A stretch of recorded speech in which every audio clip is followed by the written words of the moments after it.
There I was, 30,000 feet, knee-deep in spent cartridges, parachutes riddled by flak, 3 engines gone, but still flying along.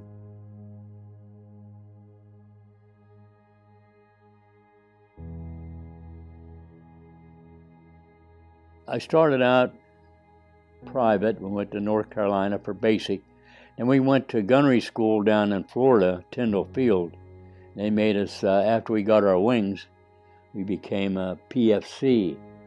Then when we got on a combat crew and started a crew together, non-combat down in South Carolina, they made us a buck sergeant. They called just 3 stripes. Then we got overseas right after combat. Then they gave us a staff sergeant. So I come out as staff sergeant. Yeah, we were stationed before we went overseas, we were stationed at Charleston, South Carolina. And each day we had a plane. We'd go out over the Gulf and shoot at tow targets or bombs away. They'd put a target in the bay there somewhere. And wasn't our day to fly. Didn't have a plane. So we're throwing dice there and playing cards. One guy, I think, was a navigator, and he says, I know we can get some cheap drinks, but we need a plane. Imagine a 4-engine bomber. Our pilot says, wait a minute, I know the major. He's from my hometown, Chicago. I'm going to ask him. He went over there. He said, yeah, take it. Number 5 hard stands is full of gas. Take it. So we grabbed our flight gear and took off. He gave us a heading for Havana, Cuba. And we called in and said, we want to check our number 3 engine. It was all right, but we wanted to land there. So we landed all right. And the bar right next to the operations, rum and Coke, 15 cents. That was cheap drinks. They took turns flying back. Yeah, I just turned, let's see, I was 18 when I went in. So I turned 19, I think, on to Queen Elizabeth. We got on, must have been 5,000 GIs on that thing. Just hamsters in a little room. They'd have 6 or 8 guys on these canvas hamsters, sleeping in them things, rocking back and forth. And their food, I don't know how but they had different shifts. Like there was so many, like you had to go there at 2 o'clock, your outfit, and next one 3 o'clock. But they zigzagged on the way over so they wouldn't get torpedoed, you know. Oh, wow.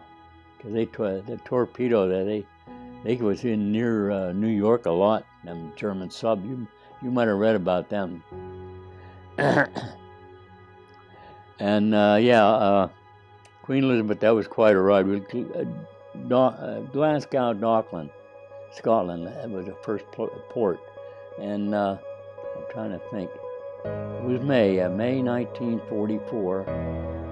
And we finished up, well, we had a couple weeks of different kinds of training. The bombardier went to his section. The gunners went up to Northern Ireland. They had the dark room with everything on the ceiling. It was really neat. You could track, you know, and you had to lead the plane like with your sight, electric sight, but you had to lead.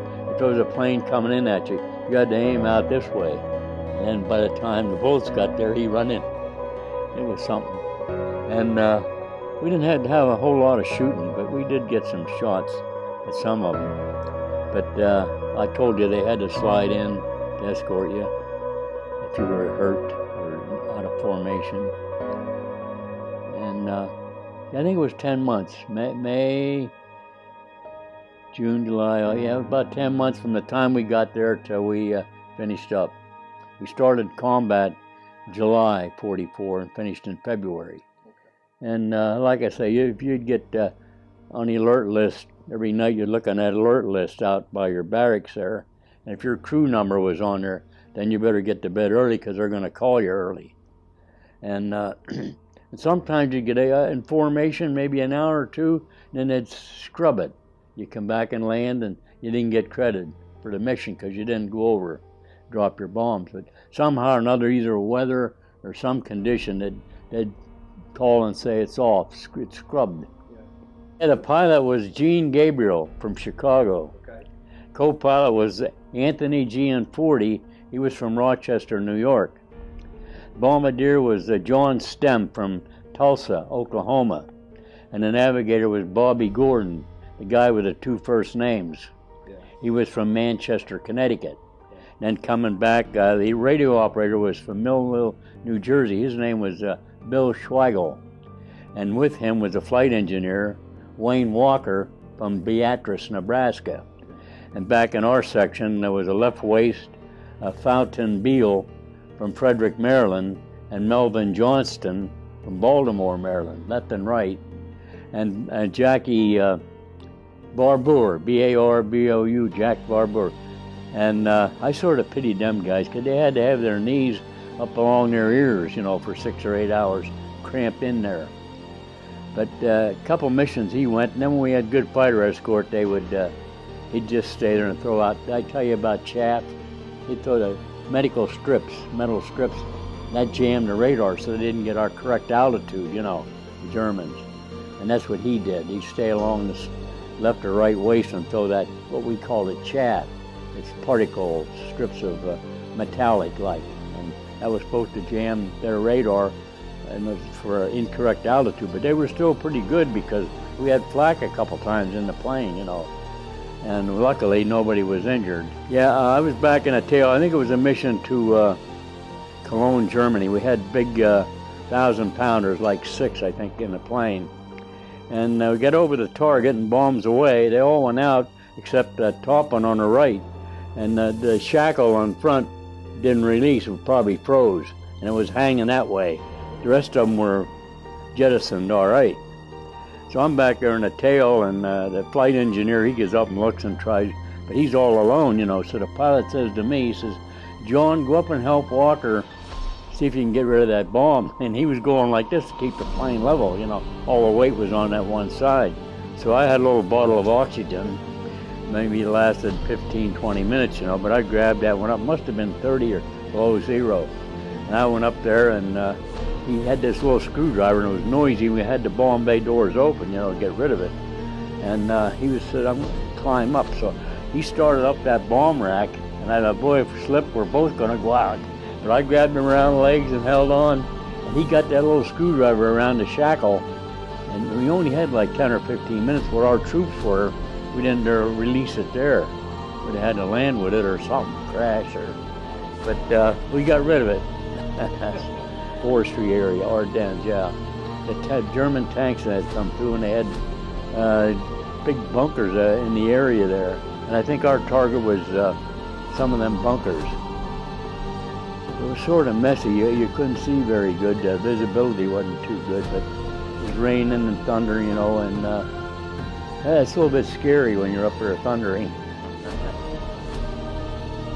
Well, the plane, you could hear the flak. They said it's the ones you don't see is the ones you better worry about. But the flak would be noisy. Boom, you could hear it near you, like 100 feet away or something. You could hear it, and maybe a picture. You have a picture, okay, and you know what the flak areas were like. But to some of them cities, they'd have like 100 of them flak guns all around the city, and then somehow or another get your altitude, and it'd all shoot to that altitude, you know. And they were pretty accurate, a lot of them. The Ardennes, yeah, that. And then the other one was marked the Rhineland. That could have been any city in Germany, the Rhineland, yeah. So we had some all over, yeah. Normandy, for St. Lo, that was in Normandy. And then I told you about Patton running out of gas, yeah. It was 10 days there. We had to fly gasoline to Patton in France. Didn't get credit for a mission because it was all friendly territory then. Sure. But he needed gasoline. Yeah, they gave us like middle of our missions, I'd say 15 or 16 around there. They gave us like 10 days off, rest. And you could choose wherever you wanted to go. There was places like Scotland, Pangbourne, England, and different places where they had rest areas, and they told us about it. I got on the phone, I found out about this place. Pangbourne was the name of it. Big English mansion, like 25 GIs, airmen could fit in there and stay for a week or so. It was $1 a day. But the pilot, we call him the boss, he says, we're going to go up to Aberdeen, Scotland. There's a nice hotel up there and good facilities. So 4 or 5 of them went. I said, I'm going to go down and see what Pangbourne. So I went down to Pangbourne, got on a train. It was real nice. The upper part of the Thames River with canoes or boats there if you wanted to go out. And people come in, maids and that, made our bed, you know, and we had nice dinners because there wasn't that many GIs, like 20 or 25. And I was up in first or second floor, and this one evening, I don't know, it was a dance or something going to happen, and I come down the stairs and I seen these guys, 5 or 6 of them around this fellow there with a lot of fruit salad. We call all air medals and that, we call that fruit salad. And I walked over and I said, geez, and he says, come here, one guy I got to know there. He says, here, meet General Doolittle. Wow, he was short, you know. These guys are sort of tall and that, but I shook hands with him. He smiled, and he goes around and checks, see how the airmen are doing with these rest areas. I don't know how many of them they had, but you figured there was a lot of men in the 8th Air Force flying. I don't think the ground crews, I think it was just for the combat. And I told you about the coloring. See that there's, yeah, that's vertical, right? And horizontal was the next group. They were red and white, same colors. Then these other groups was like green and white, or orange and white, you know. But if you got knocked out of formation and seen, say, well, that's 458 outfit, you know, 438 or 458. We were 458, red up and down. And one time, I don't know how it was, whether weather or what, but we couldn't find where the hell we were supposed to be. And we looking around, there was planes all over. I said, gee, other planes. I said, a lot of them are B-17s. And the radio operator looked at it, he says, I think we're leading the whole fucking 8th Air Force. But we finally got in with another B-24 gang and went with them. We got the Air Medal after 6 missions. And every 6 after that, you got an oak leaf cluster. That means you got it again. So we had the Air Medal with 4 oak leaf clusters. One more mission would have had another cluster. But I think the pilot should have got the Distinguished Flying Cross, because certain dates, Hap Arnold, you ever hear of Hap Arnold? He was head of the 8th Air Force at that time. Then later, Jimmy Doolittle took over. But Hap Arnold, anybody that finished 25 or 35 missions got a distinguished, the whole crew got the Distinguished Flying Cross. And it started out, you probably heard of the Memphis Belle, the B-17, all right. Those guys had to fly 25 missions because they didn't have fighter escort. And they'd go out with maybe 30 planes, only 15 or 18 would come back. You know, they were hit pretty hard. And then they raised it 30 missions when the fighters could take them, like in the middle of France with their fuel. And then when we got there, they had these extra tanks on them. And we had to do 35 because they took us all the way to the target. But Doolittle, when he says, those fighters, stay away from the bombers, you can protect them, but get down there and start strafing. So they strafed tanks and planes in their airfields and that, you know, and if we needed fighter escort, we'd call in for it.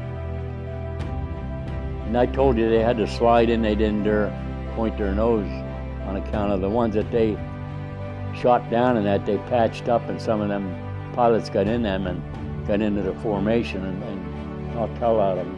Places where we went now, the reason I got that French medal was we bombed places in northern France and southern France when the Germans was there, different railroad yards and that. And of 2015, France made all these medals for it, but you had to send your discharge in. So it was in it was even on TV that those that was over there in World War II helping to liberate France, that this medal was available. So I sent my copy of my discharge down, and about a month later, the French consulate came back and they said I was entitled to it, and if we could meet there March 2015, yeah, I said 2015. There must have been thousands of GIs that was entitled to that, you know, after Normandy and all that.